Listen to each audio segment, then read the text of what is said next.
1 Chronicles 24, 1 through 3 says, "Now the divisions of the sons of Aaron were these. The sons of Aaron were Nadab, Abihu, Eleazar, and Ithamar. But Nadab and Abihu died before their father and had no sons. So Eleazar and Ithamar served as priests, and David, with Zadok, the sons of Eleazar, and Ahimelech, the sons of Ithamar, divided them according to their offices for ministry."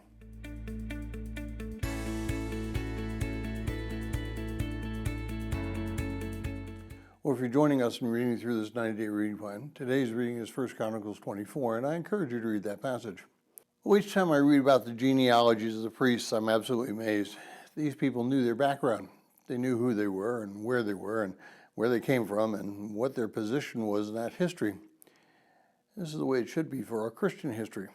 We should know how we got to the place that we're at. We should be able to tell our story, and we should be able to pass that story on to our children. Because without that story, we lose many, many things. Now, you might be asking, how would it be important that I walk with somebody in my walk with Christ that I know about 3 generations from now? And the answer is, if you're not, and you don't tell your children your story, it's not going to be important. As I told you before, I did not come from a Christian family, but I do come from a family that feels very passionately about handing down history. I have my grandfather's watch, which we wore every day for at least 50 years, if not longer. I have the silver dollar that was minted in the year of my grandmother's birth, which he carried around in his pocket for his entire married life. I have newspaper articles, pictures, testimonials of both sides of my family. Tony has a written history of her father's accomplishments during the Second World War as an underground fighter in Crete, Greece. And both of us can go back generations. Well, this gives us a sense of belonging.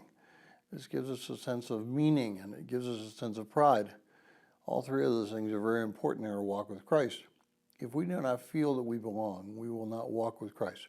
If we do not think that our walk with Christ has meaning, then we'll not walk with Christ. And if we don't think we have a sense of pride in Christ, then why would we walk in Him? These are things that you should, as a believer, have, and these are things that you should hand down to your children and your grandchildren.